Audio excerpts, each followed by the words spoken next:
supoñemos que xa repuxestes algo de forza, xa comestes algo, xa pudestes ir ao baño.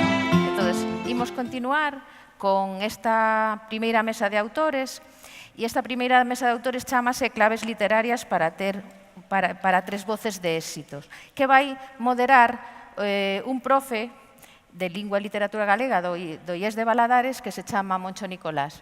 Ramón Nicolás tamén é crítico literario, e tamén é traductor, e tamén é novelista.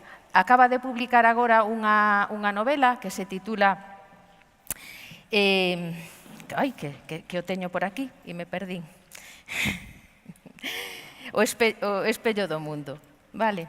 Entón, imos de dar paso a Ramón Nicolás para que el nos presente as persoas que van a estar con el na mesa.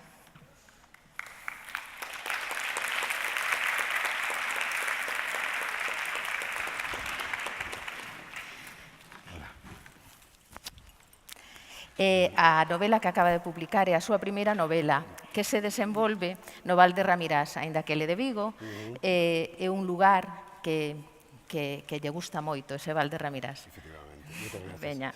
Bueno, pasas Está aí? entón? Vale.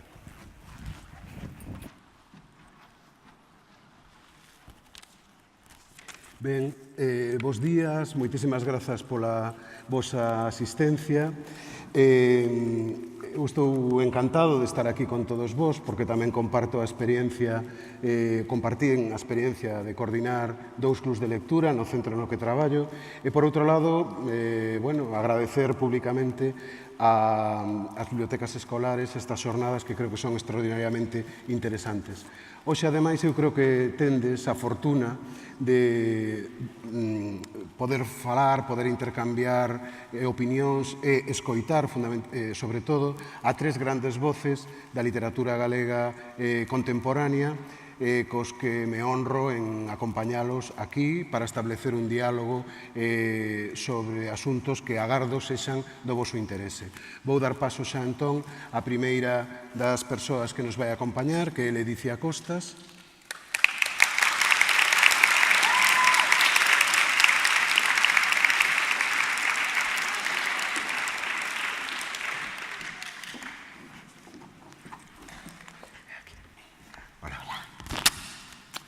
Chamo tamén para acompañarnos xa a Antón Ribeiro Coello.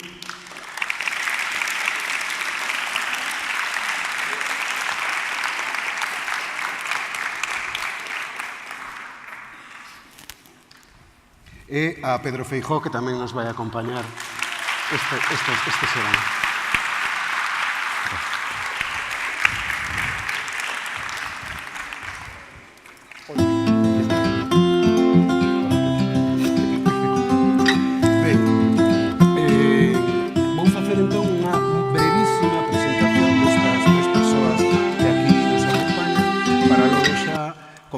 Co que eu creo que é máis interesante, que é o diálogo, que é a conversa sobre libros, sobre literatura, sobre lectura, sobre algunhas preguntas que tamén vos fixestes e do que eu simplemente vou ser transmisor para as voces que aquí nos acompañan. Comezo por Ledicia, sen dúbida, como sabedes, unha das voces máis sólidamente instaladas, e non só no ámbito da literatura infantil e juvenil, no ámbito da literatura con letras grandes.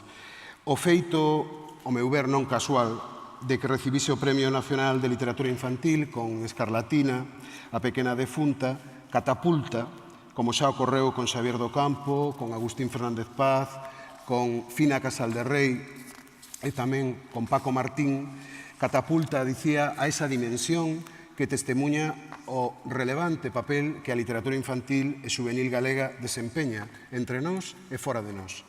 Títulos como Unha estrela do vento, Corazón de Xúpiter, Recinto gris, Escarlatina, A cociñeira defunta, Esmeraldina pequena defunta, As peripecias de Extravaganza Pérez, que creo que vai seguir en Xerais dentro de pouco tempo, ou Jules Verne, A vida secreta das mulleres planta, confirman os seus pasos firmes neste ámbito. Xunto con esa proposta, publicada baixo o título de Un animal chamado Néboa, que abriu as portas a unha narradora para un público adulto, no que estou certo que aínda de darnos moitas alegrías. Moitas grazas, Ledicia, por estar aquí. Gracias, Ramón.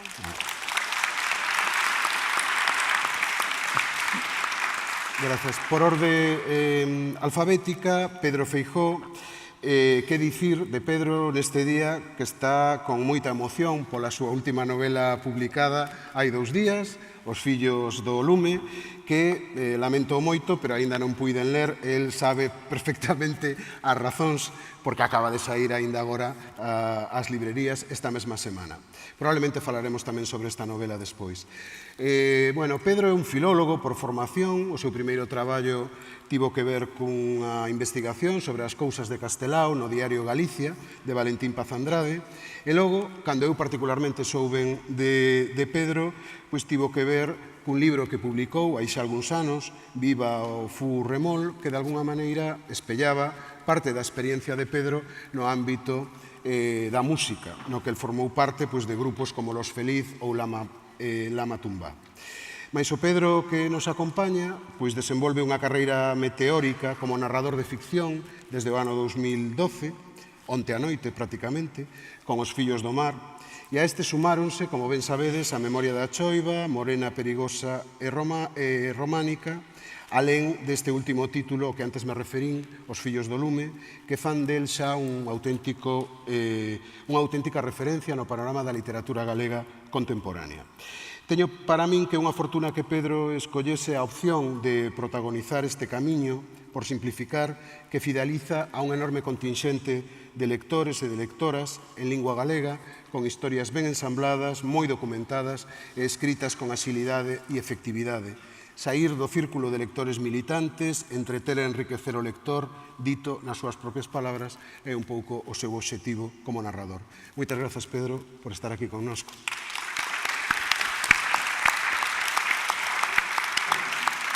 Grazas. E finalmente, á miña dereita, temos a Antón Ribeiro Coello, bello amigo, porque con el comparto por cronoloxía vital moitas confluencias e, como ben sabedes, é unha das voces máis frutíferas, máis vizosas da narrativa galega dos últimos anos. Lembro que cando coñecín lle preguntei se era fillo de Manuel Ribeiro Loureiro, el que ten unha memoria extraordinaria, non sei se se acordará disto, escritor coruñés que faleceu xa hai algúns anos e que hoxe está prácticamente esquecido. Con moita amabilidade, Antón díxome que non, e eu ainda hoxe me pregunto que por que lle pregunto iso, supoño que sería pola cuestión do mesmo apelido, pero evidentemente non tiña nada que ver con Manuel Ribeiro Loureiro. Ribeiro Coello ven desenvolvendo un moi longo camiño no ámbito da literatura galega desde o ano 1994, cando publicou Valquiria, e conforma, co paso dos anos, ata agora, unha espiral chea de palabras, chea de historias, que acaba coa Ferida do vento, o seu último libro publicado a finais do ano pasado. Sen dúbida, ao meu ver, un dos libros máis salientables dentro dos que se publicaron no ámbito da narrativa galega para adultos o ano pasado, fundamentalmente porque un libro cheo de emoción, é un libro no cal aparece a figura de Carlos Casares, a quen se homenaxea este ano, e, finalmente, porque non quería ser moi longo, tan só apuntar algúns deses libros que a min me emocionaron de Ribeiro Coello, como foron, seguramente algúns deles xa os lestes ou lerédelos nun próximo futuro, As rulas de Bakunin, Casas baratas, Os ollos de Cá, Laura no deserto ou Os elefantes de Sokurov. Antón, ademais, finalmente ten un trazo distintivo como é de abordar sempre temáticas e asuntos diferentes, con exquisitez, con elegancia e con unha innegable altura literaria. Moitas grazas, Antón, por acompañarnos. Ben, compre xa meternos un pouco en fariña e falar de literatura, falar de libros, falar de lectura. Vou articular unha serie de preguntas de carácter xeral, ademais esta primeira intervención servirá tamén para saudarvos, as persoas que me acompañan aquí, e logo despois pasarei tamén a trasladarvos algunhas das preguntas que algúns membros dos clubs de lectura transmitiron á organización destas xornadas. Rógolles as persoas que me acompañan, a Antón, a Ledicia e a Pedro, que sexan máis no posible breves nas súas intervencións para manter un diálogo o máis áxil e o máis sintético posible. Entón, a primeira pregunta que lles formulo aos tres di así: ou vincúlase fundamentalmente co feito de como valorades particularmente que os vosos libros estean nese top 10 ou top 40, tanto me ten, dos libros máis lidos nos clubs de lectura dos centros de ensino secundario en Galicia. E, por extensión, como valorades tamén a existencia destes clubs de lectura e a relevancia que desde o voso punto de vista pode ter. Eu xa acabo de falar, as tres persoas que aquí nos acompañan, convidámonos, o Instituto Valadares, e recordo desde o punto de vista da coordinación, e tamén como persoa que participou, como unha experiencia extraordinariamente grata. Entón, pois, calquera de vos que queirades, Ledicia, por exemplo. Nos pelexamos por empezar, non? A ver, creo que en Galicia estamos tecendo unha rede, tanto profesorado, alumnado, bibliotecas e demais, arredor da lectura e arredor do libro, que creo que está rompendo moitas barreiras con respecto a ideas preconcebidas de que a rapazada non lee, os nenos non lee, os libros non teñen valor. Creo que desde hai un tempo se está rompendo un pouco con eso e que os clubs de lectura alimentan un pouco. Con respecto á segunda parte ou primeira parte da pregunta, pois o recibo pois con entusiasmo, con emoción, e para min é unha recompensa. Eu creo que, supoño que os meus compas compartirán esta idea, non? De que o que buscamos sobre todo é que nos lean, e canto máis lectorado haxa, pois para nós, bueno, pois para min desde logo é moi gratificante, sobre todo ver o entusiasmo co que a rapazada, bueno, pois o agarimo co que nos reciben. Antón? Eu estou... Non sei se me... Escoitaseme? Escoitase? Sí. Eu estou realmente sorprendido por esta morea de xente e ademais eu creo que os clubes de lectura son os que están sostendo de alguma maneira as nosas ilusións, porque se temos en conta o que se lee en galego cada vez máis triste, non? Comentaba antes con Moncho, os lectores que van comprar as librerías normalmente xa están nunha franxa entre os 40 e os 60 anos, é dicir, os clubes de lectura están alimentando toda a nosa ilusión e, ademais, eu cada vez que visito un clube de lectura aprendo moitísimo. Eu escribo por e para os demais. Non quere dicir que canto máis vendas, cuanto máis éxito teñas, mellor escritores. Eso é unha fórmula que non funciona, pero si é verdade que dicir que escribir para un mesmo é como unha especie de escudo contra o fracaso. Eu, cando vou a un club de lectura, o lector constantemente está me iluminando sobre a miña propia obra.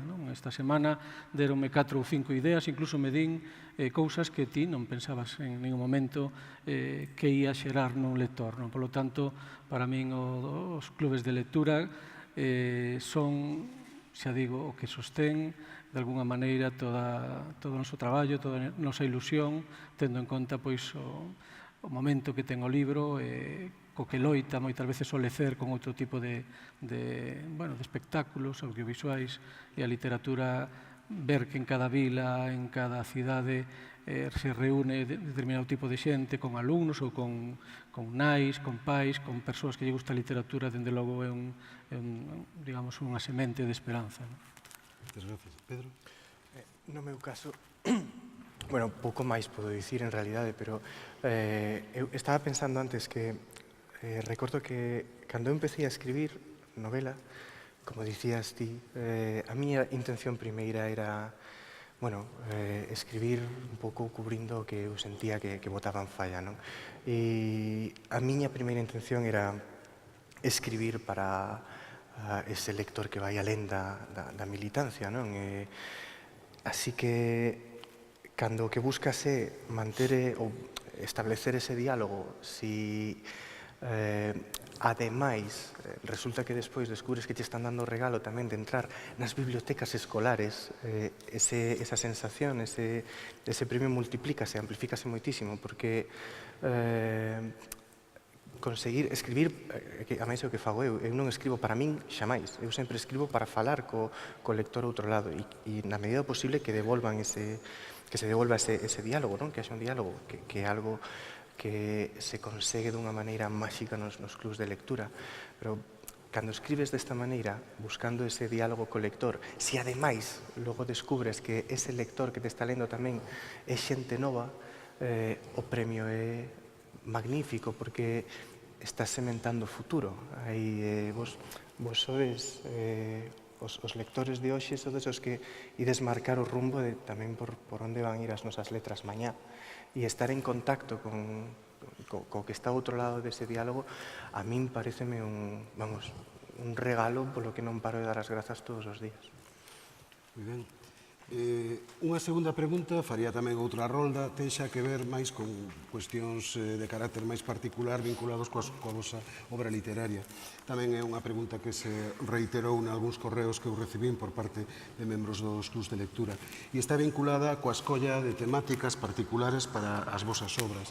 De onde xorde a idea, onde está esa faísca que é a que vos ilumina e vos fai entender aquí pode haber unha historia.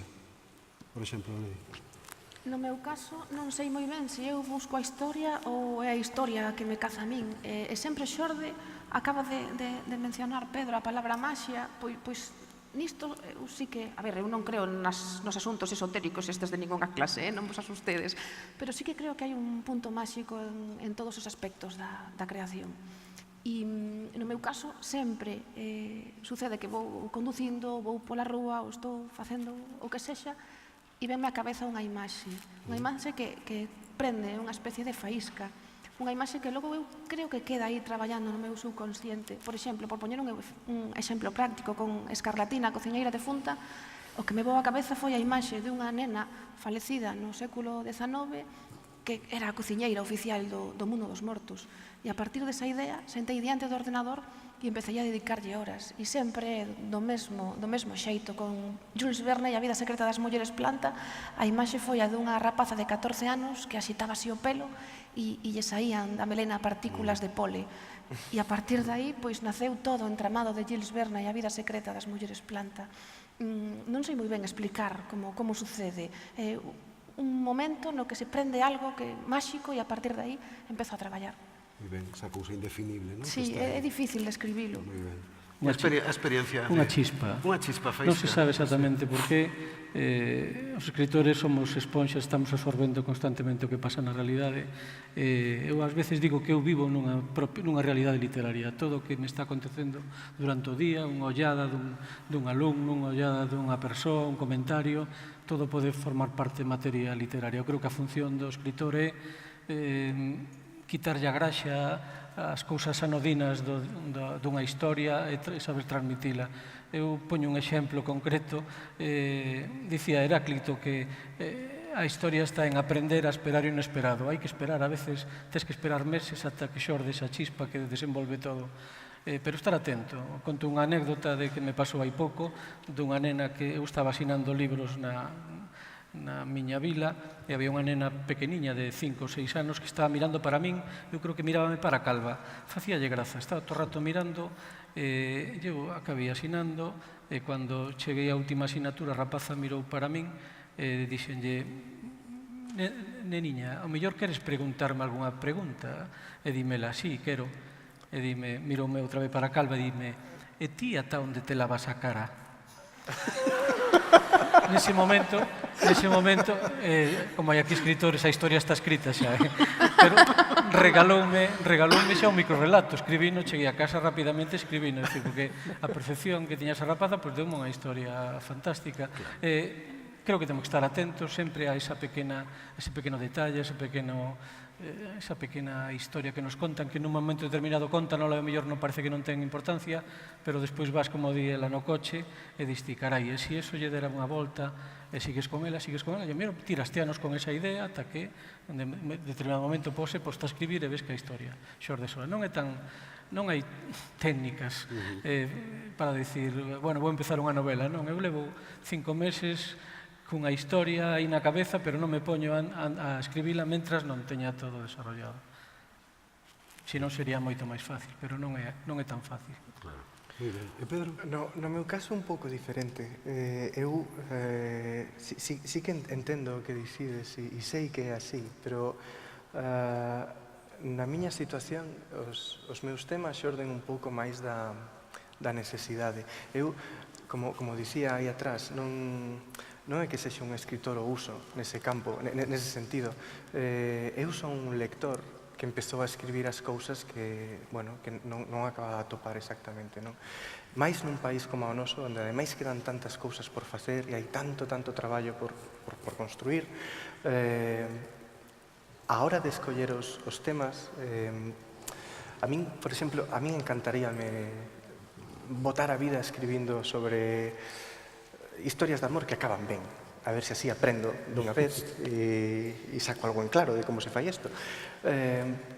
Pero non o fago porque penso, bueno, primeiro porque non sería capaz e logo porque penso que aquí xa hai xente que fai iso e que fai moi ben, ademais. Eu non aportaría nada novo, non contribuiría ao crecemento do noso sistema de ninguna maneira.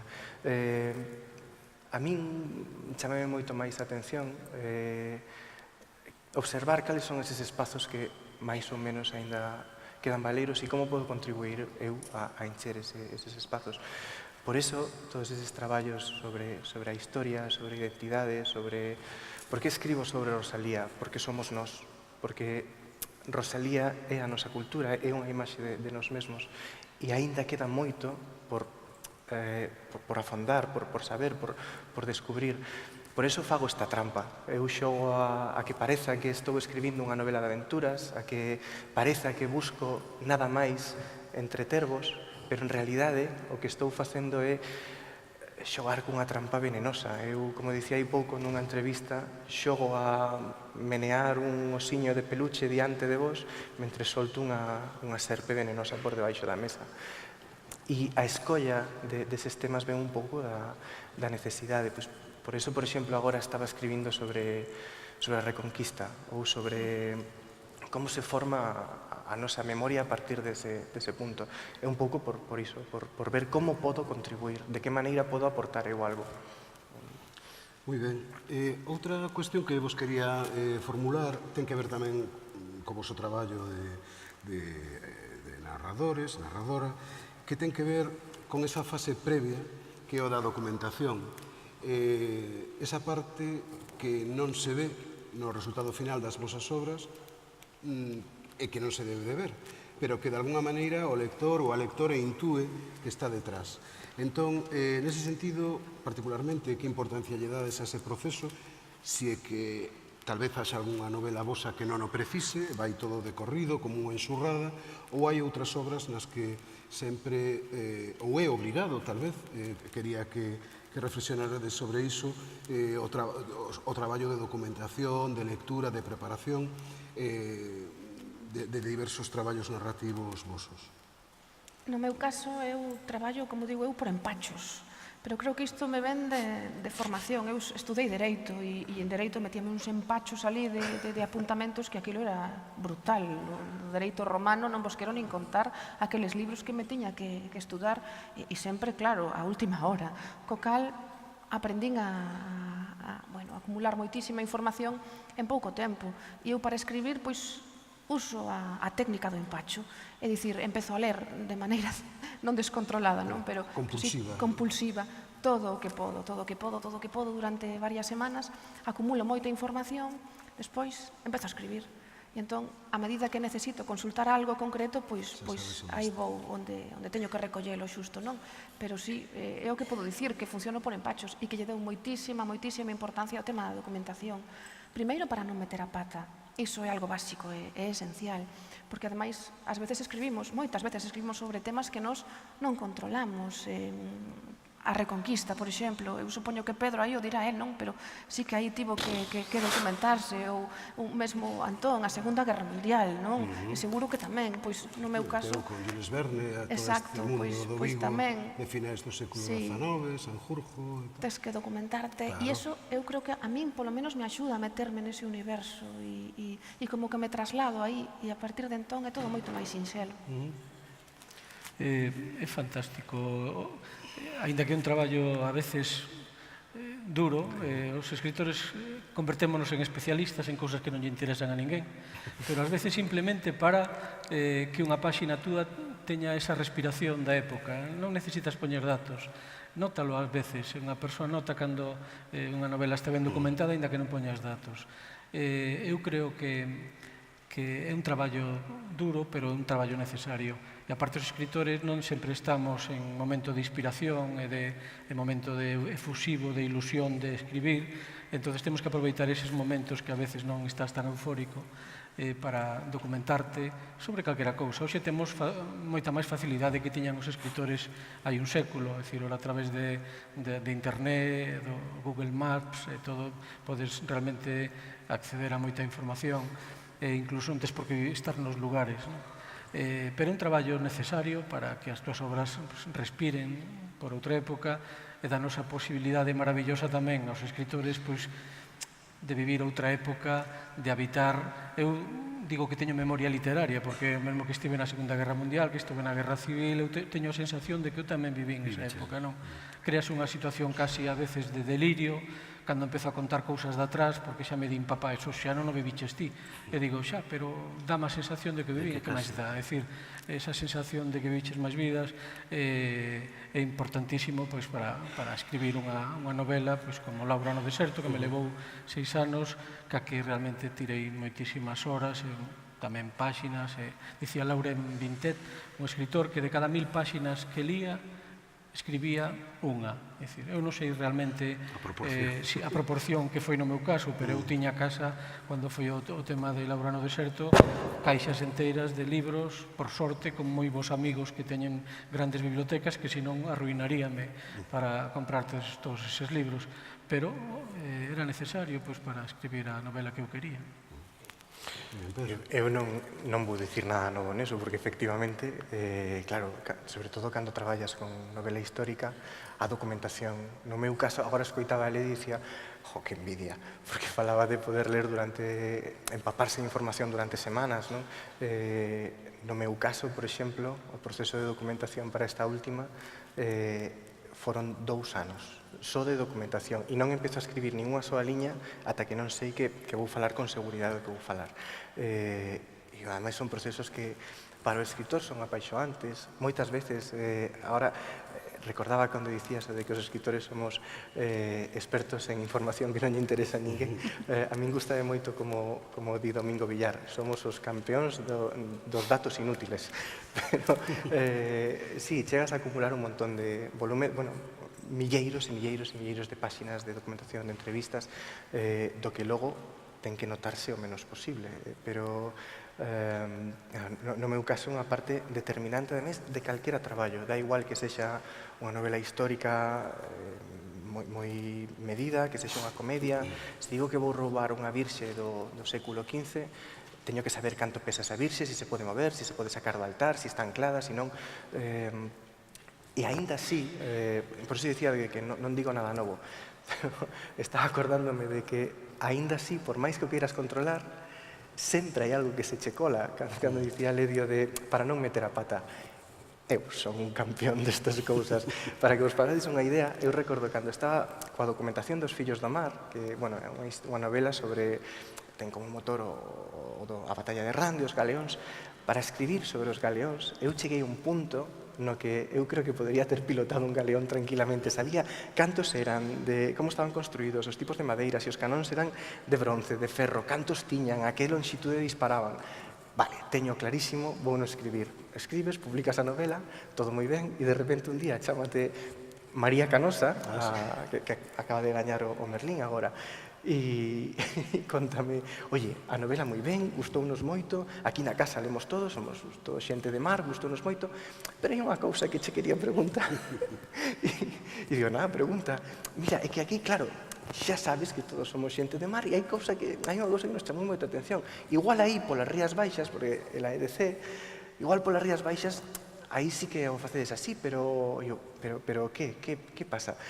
É que nos chamou moito a atención, porque ti a unha das lanchas planeadoras colocaches un espello retrovisor e dime, aí levan retrovisor, e como eu son un tipo asisado, sensato, cabal, digo, sí, claro, por suposto. Toda a vida. Pero de toda a vida. E como son así de sensatos, a veces que o seguinte que fago, collo o coche, vou a toda velocidade do Peirao de Bayona e empezo a ver, esta no. Sempre se che cola alguna. Pero, bueno, prometo esforzarme moito. A Shakespeare tamén se lle colaron unhas cuantas, o sea que ti tranquilo, que non hai problema ningún. Inevitable, evidentemente. Outra pregunta que tamén vos quería formular, e que, por certo, podedes interrompervos e falar tamén entre vos, ten que ver co vosso traballo de carácter creativo, se en algún momento vos autocensurades algún dos vosos proxectos literarios en función da colección ou da serie na que o voso libro vai a sair. Pregunta un pouco complicada, pero, bueno, un pouco a instancias tamén de Cristina Novoa, creo que era interesante falar deste tema pola cuestión das franxas lectoras, non? Pensades niso cando escribides, non? Autocensuradevos, sí ou non? Non sei, Pedro, por exemplo, que sempre ven ao final. Gracias. No meu caso, non. O único que, a ver, o máis parecido a unha especie de autocensura, o que fago moito, non censuro nada, pero sí coido a forma. Como dicía ao principio, eu sei o que estou pretendendo construir.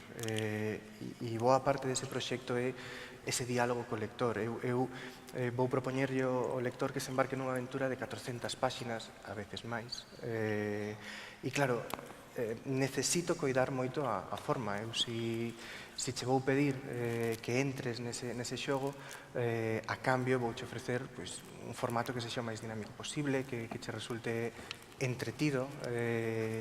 Entón, eso é o único que busco. Eu, no meu caso, sempre publico na mesma colección, narrativa, en teoría era para adultos, pero, bueno, logo pasan estes milagres que pasan, pero non é que me autocensure nada, non coido esas formas, pero é como, non sei, se queres seguir vivo, pois non é moi boa idea xogar a meter un revólver na boca e apretar ata que o gatillo faga clic. Non é autocensura, é un pouquiño de sentidiño, pero non máis que iso. Bueno, eu no meu caso, eu escribo para adultos. Isto non significa que escriba, para min hai grandes obras e malas, eso teño claro. Pero eu non vivo exclusivamente a literatura, ni pretendo tampouco. E, polo tanto, podo permitirme o luxo de escribir o que me peta. Ás veces, se eu realmente pensase en vivir da literatura, tal vez non tería escrito nin estar 6 anos cunha novela como Laura no deserto, ou publicar unha novela de 700 e pico páxinas, co cal podría ser un fracaso. Iso non é unha desculpa. O feito de non vivir exclusivamente tamén me permite, tendo editorial como teño, permíteme escribir o que me peta. Pero sí que hai algo de autocensura, ás veces inconsciente. Eu, por exemplo, na miña última novela, que é unha novela, digamos, casi autobiográfica, coa reinterpretación da literatura. Cando rematei a novela, e a dei a ler na miña casa, a miña muller e as miñas fillas, dixéronme que coidado, porque o rapaz ten experiencias sexuais con 13 anos. Eu, cando tiña 13 anos, medía o que mido hoxe. Pasou así. Entón, ao final, acabei sucumbindo un pouco por corrección política. O rapaz pasou a ter 15 anos para 16 para que a cousa non fose tan traumática, pero ás veces queremos tamén tapar os ollos sobre a realidade, non o sei. Houve unha pequena autocensura, pero eu nas miñas novelas creo que non teño xa... Teño a mellor escribindo na prensa. Eu escribo, por exemplo, artigos unha vez a semana na Voz de Galicia, e hai cousas que sabes que non podes tratar. Ou te interesa ou non te interesa, eso está claro. Pero na literatura, como eu sempre vou en literaria, pois para adultos, pois non teño. Non me importa que despois me lean persoas que son máis novos, pero en principio non escribo para unha idade determinada, nin creo que teña esa autocensura. Se a tivese, seguramente me dedicaría a outra cousa, seguramente. É moi interesante este tema. Ademais, abriuse un debate a semana pasada alrededor da censura na literatura infantil e juvenil. Justamente. E había varios autores e autoras que afirmaban que non lle quedaba máis remedio que autocensurarse para poder publicar. No meu caso, non sucede así. Eu non, para nada, en ningún momento. Iso que escribo especificamente para un público infantil e juvenil, pero eu para nada, non me autocensuro. Si podo contar 2 episodios curiosos de censura cara as miñas obras en varios centros de ensino. Nunha ocasión, porque nese centro de ensino, pois había varios alumnos e alumnas que eran testigos de Jehová. Entón entenderon, o profesorado entendeu que non podían ler Escarlatina, a cociñeira defunta, porque se falaba da morte dun xeito, pois transgresor e que non era viable. Censuráronme tamén o Corazón de Xúpiter nun par de centros de ensino e non me importa contalo, eu creo que isto enriquece polo tema de, porque trato tema de homosexualidade, tema de drogas, demais, sexo, drogas e rock and roll, vaya. E neses centros de ensino entenderon pois que isto tampouco estaba ben. E logo censuraronme tamén un grupo de pais e nais que decidiron que os seus fillos non podían ler unha obra como Unha estrela no vento porque saían tacos e que os nenos e rapaces e rapazas de hoxendía non poden ler esas cousas porque non se pode falar mal. E son cousas que non esqueces. A hora de escribir, eu practico máis a transgresión. Non sei se... Non digo que vos non o facades, por favor, comprendedeme. Non, eu son correctísimo. O que di así, eres moi cauto escribindo, ademais. O mellor me sucede de xeito inconsciente o que acaba de apuntar Antón. O tema de que o mellor eres prudente, non? E a hora de escribir según que cousas, pero polo xeral eu creo que non, que a autocensura ata o de agora pois non. Eu tive unha experiencia, estou lembrándome agora que sí que tive censura, autocensura e censura do editor, que foi que Freixanes encargárame para un libro de primeiro de bacharelato uns textos que se ian lendo cada capítulo, que contaron a historia de rapaces. Enfoquei un poquinho pensando nas miñas fillas, cando mandei, que eran, non sei se 16 capítulos ou 16 temas, non recordo cantos, Víctor devolveume e dice, para. Aí falas de un homosexual que ainda por riba é negro, tal, pero iso non, hai que cambiar. É dicir, chega un momento e digo, carai, dice, non, que queremos vender o libro tamén nos centros privados. Entón, claro, eu entonces xa me ven totalmente outra vez ca espada de Damocles aí e tratei de escribir algo políticamente correcto do que estou totalmente arrepentido, porque é algo que non me gustaría nunca que se recollese en ningún libro ese libriño, porque non é o libro que realmente quería escribir eu, pero habría que cada tema, temas transversais, este relacionado co sexo, este relacionado, ainda por riba unha rapaza quedaba embarazada, unha rapaza do instituto, tuven que suprimir todas esas cousas para escribir algo políticamente correcto. Pero, foi unha encarga a que non... Víctor Freixanes, un encantador de serpes, e convenceume, pero non me meten noutra historia destas porque... Pero é moi valente que o digas, Sí, o digo. Pareceme moi valente, moi honesto pola túa parte. O digo, pero hoxe xa non o faría. Pero, eles tamén en unha empresa estaban buscando un tipo de vender máis libros e, claro, tampouco quería estropearlles o negocio. De alguna maneira, convertime, pois, nun asalariado. Eu estou alucinando, porque eu vos tiña os dous por xente cabal, sensata, madura, e resulta que todos tedes aquí exemplos de censura, autocensura. Eu son un pipiolo, Ramón, porque eu vou por aí roubando virxes, abro mulleres encanadas nas bañeiras. Nunha das novelas tiro un rapaz pola fiestra. Cando Bragado, o noso editor, cando leo aquel capítulo da Memoria de Choiva no que saía un rapaz pola ventana, dime, Pedrito, aquí tiras un niño por la ventana. E eu pensando, igual non lle parece ben. E a continuación dime, isto vai estar moi ben, Insensato! Son un pimpín, teño que practicar máis. Quero dicir, eu tamén quero censura para min. Que pasa con isto que estou facendo mal? Un tema interesante este da censura e autocensura, desde logo. Quería agora, porque xa quedan aproximadamente uns 15 minutos, transmitirvos algunhas das preguntas que nos fixeron chegar, por exemplo, desde o Instituto IES Cosme López. A profesora Raquel Aira formulou unha serie de cuestións para todos vos, da que saliento unha nada máis que tal vez poida ser un pouco tópica, pero que creo que está ben comentala aquí. E é os consellos que vos podedes dar ás persoas para escribir un libro. Home, xa que miras para min. Miro para ti. No meu caso, e digo por sacar o marrón de enriba, eu,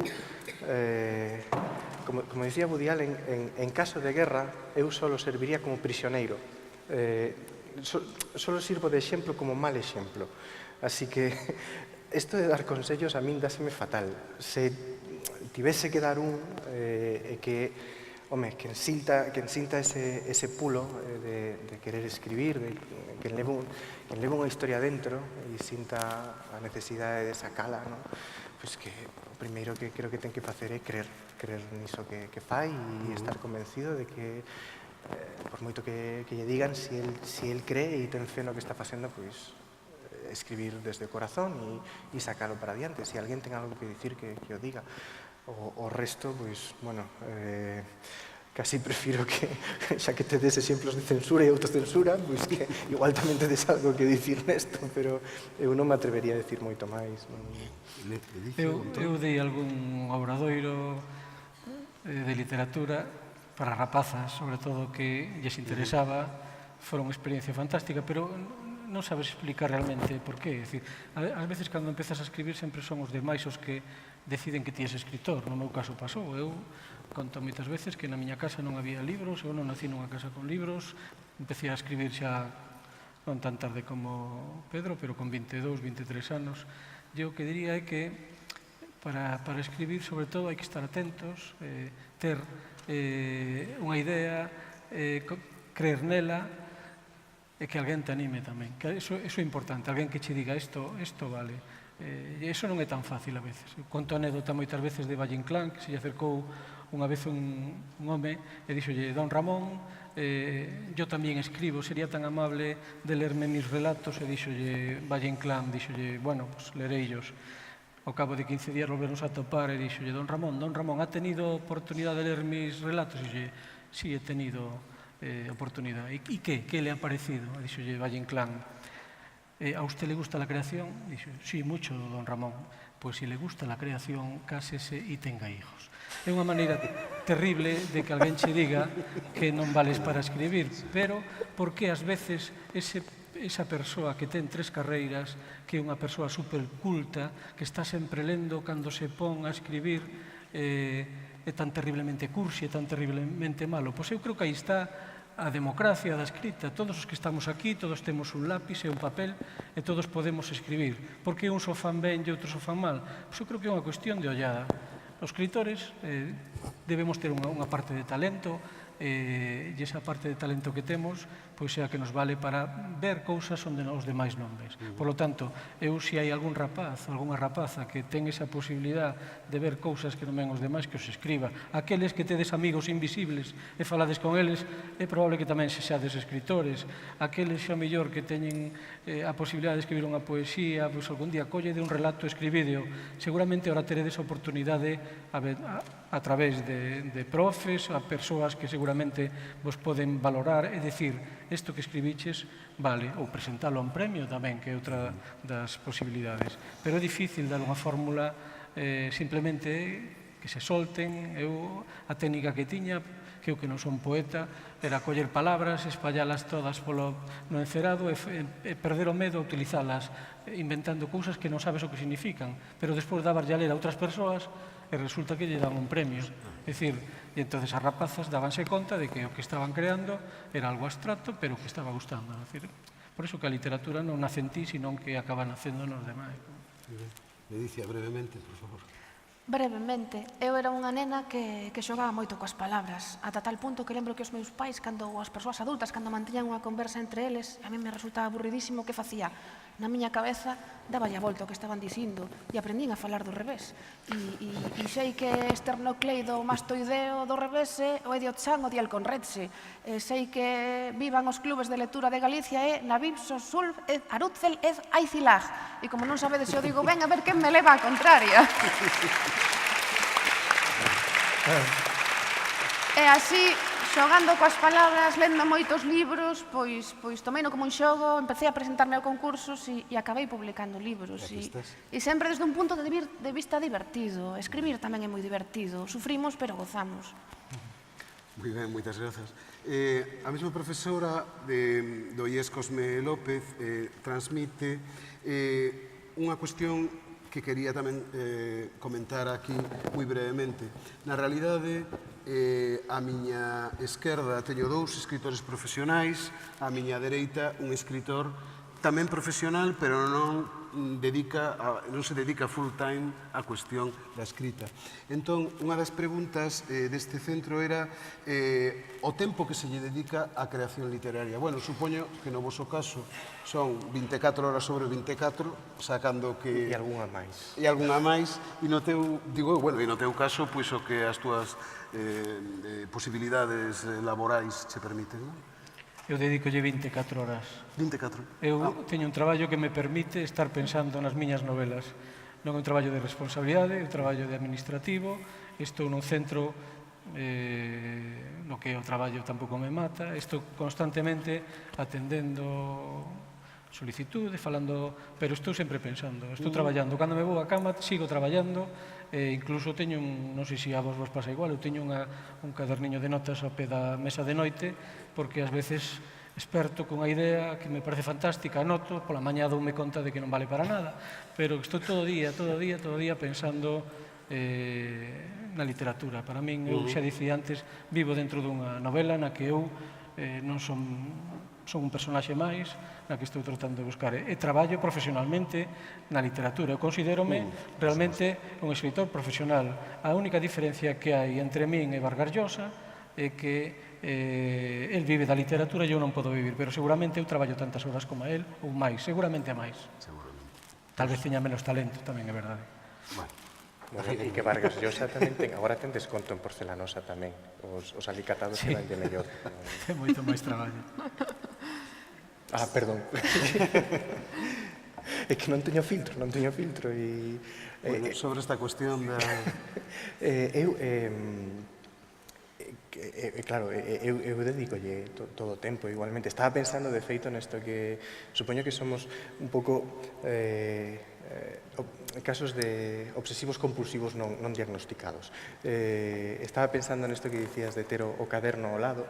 A min pasan exactamente o mesmo. Sempre vou con caderno enriba, con algo, e ese momento de estar aí no medio da noite ou despertar ou de repente ter unha idea xenial, pero é a idea maravillosa, que logo o día seguinte dis, pero para isto me levantei eu. Claro, canto sufres si nese momento, pola razón que sexa, non a podes apuntar. É como que se vai romper o mundo nese momento. Supoño que son as cousas de estar permanentemente conectado e, bueno, creo que da igual que sexas profesional ou non, que é o que dicía antes, se tes esa pulsión, se tes esa inquietude, estás permanentemente conectado a ela. Sí, chega a ser ata obsesivo. Eu creo que niso os tres compartimos, non? Eu creo que a diferencia que hai é a cuota de autónomos que hai que pagar a final de mes e que cada mes partes de menos 278 euros, non? Que, bueno, hai moito que faturar para conseguir, bueno, pois partir de cero. A nivel creativo, a nivel do que nos empapamos das historias, de que vemos o mundo en clave literaria, eu creo que non hai ningunha diferencia. Creo que escribir tamén é un xeito de ver o mundo e creo que calquera persoa que sexa escritor, que sexa escritora, que teña dentro un universo creativo, pois está, mesmo cando dorme, as 24 horas, bueno, pois aí mergullado, non? E acubullado aí na maxia da creación. Moi ben, transmítevos tamén unha pregunta de 5 que enviaron do CPI Plurilingüe Cabo de Area, moi concreta e rogábamos unha resposta tamén moi breve, aínda que, por exemplo, Antón algo dixo disto tamén. E a pregunta concretamente, cal é o momento no que decidistes eu vou ser escritor, eu vou ser escritora? O meu foi unha casualidade, o conto a través dos personaxes en as rulas de Bakunin, o teño contado moitas veces, eu ia para músico tamén, para guitarrista de rock, tiñamos un grupo, eu realmente quería dedicarme á música, e cando coñecín a que hoxe é a miña muller, compuxen unha canción con letra e música, puxenlleme a tocar esa canción fermosísima porque a quería seducir. A literatura tamén é unha clase de seducción, e puxenme a tocar a guitarra, e cando estaba realmente rematando a canción, abrín os ollos e mirei para ela, estaba dormindo, quedouse dormida. Nese momento, deronme ganas, xa sei que é violencia, pero partirlle a guitarra na cabeza, porque non se fai. Pero esperei e díxome que cando me viu tan anoxado, me dixo, que che pasa? Digo, como que me pasa? Isto non se fai, dice, quedeime dormida porque faz moi ben. Dixo, mira ti. E acabou a miña vocación de empezamos a cartearnos, ela estaba en Madrid e eu aquí, empezamos a cartearnos, ela dicía que eu redactaba moi ben, escribí un relato, gañei un premio no que se presentaron 500 persoas, co cal pensei que se equivocaran de darme o premio, volvín a presentarme, volvín a gañar, e durante un tempo gañaba premios e premios e premios, e vin que, bueno, que eu non nacendo nunha casa con libros, non tendo vos profesores de literatura como non tiven, solamente un, non sendo un lector, como dicía Ledicias antes que leía 2 ou 3 libros, eu leía un libro literatura de lixo, que era daquela libros de Marcial Lafuente Estefanía. A min gustaríame dicir que con 14 anos lía Joyce, non, eu lía esa literatura que era moi mala. Sen embargo, pois, aí me vin escribindo sen eu pensalo, sin ter realmente vocación, porque o que quería ser era músico. O sea, que ti como músico és moi bo escritor. Sí. De feito, eu creo que sería un gran músico se chego a nacer en outra época con conservatorio e todo iso, porque creo que teño facilidade para compoñer, non para tocar, para compoñer sobre todo. Pero as circunstancias a veces na vida levante por un carreiro determinado e acabei, algunha xente di que menos mal que te dedicaches á literatura e non á música, pero bueno, ao final... E seguen sendo amigos. Seguimos sendo amigos, sí. Son lectores tamén. Bueno, e onde está o vosso momento? O meu non está. Non está? Está en proceso? Xa chegará que non teña que chegar, sí que chega, pero eu, honestamente, non... Quero dicir, se me preguntan cal é a miña profesión, pois sí, é a da escrita, porque é ao que me dedico e é do que vivo, pero, sinceramente, en ningún momento, non houve ningún momento no que dixera decátome que de aquí en diante son escritor. E francamente, importa un carallo. Non me preocupa en absoluto iso. A min o que me importa é que siga funcionando este diálogo, que se siga movendo, e que camiñe. E o resto, bueno, tío, sabes, a min cando me preguntan digo que eu son un lector que escribe novelas. E é o máis honesto que podo dicir. A min sacar o título oficial de escritor non é unha cousa que me quite o sono. O trastorno obsesivo compulsivo, sí, pero o de que vou poñer, como agora no DNI xa non se pon a profesión, pois xa non teño preocupación por iso. Eu tardei moitos anos en considerarme escritora e que creo que hai un momento, un punto de inflexión a ese respecto na miña vida, e hai cando decido abandonar o dereito e abandonar o despacho onde traballaba como abogada, colgar a toga no armario e dicir, acabouse. Foi a época, eu creo que máis frustrante da miña vida, porque non teña tempo para escribir. Moito para pensar, pero pouco para escribir.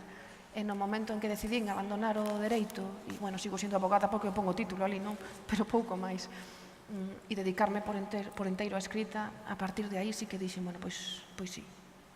Como, non sei, é un distinto que acabas de dicir ti, pero no meu caso creo que hai un antes e un despois. Eu xa sabes que eu de exemplo só sirvo como mal exemplo, así que tampouco o teñas moi en conta. É xusto que non hai que facer.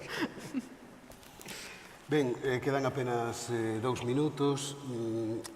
Hai outras preguntas tamén, pido disculpas ao alumnado do IES Poetañón de Outes, que sobre todo tiñan unhas preguntas concretas a Ledicia. En tal caso, ao final, pois se queredes vos achegades e as facedes a ela, dame a impresión que están por aquí diante. Moi ben, son moi fans túas. Bueno, eu entón, simplemente xa para ir concluindo, pediríavos unha breve frase, unha sentenza sobre a importancia da lectura e do que a lectura significa para a formación de todos vós e, en xeral, pois, do ser humano, non? Antón. Ben, a literatura ten un poder de incidencia enorme na nosa percepción da realidade. É dicir, hoxe lle preguntamos a xente que nos den a súa opinión sobre a Segunda Guerra Mundial, sobre a Guerra Civil, sobre acontecementos históricos. Eu creo que o 80% desa percepción depende da literatura, depende da ficción, das películas que seguramente se viron, das novelas que se leron, máis que dos libros de historia. Por lo tanto, a literatura axúdanos a interpretar o mundo no que vivimos. Non dá todas as respostas, máis ben a literatura que nos ofrece son moitas dúbidas, pero creo que ser un lector e ser un lector apaixonado danos moito máis daquelas persoas que non o teñen. Somos capaces de soñar diariamente e, ademais, as nosas vidas serán moitísimo máis ricas se somos lectores. Grazas. Pedro, por exemplo? No meu caso, a min eu, antes de dedicarme a escribir, eu era músico, traballei moitísimos anos como músico e paseino moi ben, foi unha época maravillosa da miña vida, pero desde logo non levaba a mellor vida posible, non era a máis correcta de todas e houve momentos incluso bastante complicados, cando a min servíame a música como vía de comunicación coa xente, pero de ter seguido por ese camiño non teria acabado ben. A lectura, a literatura e logo a escrita, no meu caso, abriu unha porta que me permitiu acceder a outro sistema de comunicación, a outro mundo, a outra vida, e honestamente a min salvoume a vida. 30 segundos, Ledi. 14, 15, 16, imos no tempo de desconto. Estamos afora, sí. Ler é genial, sobre todo, está moi ben ser guapas e guapos por fora, pero o máis importante eu creo que é ser guapos e guapas por dentro, é ler de verdade que fainos guapas por dentro, e iso é importantísimo. Moitas gracias.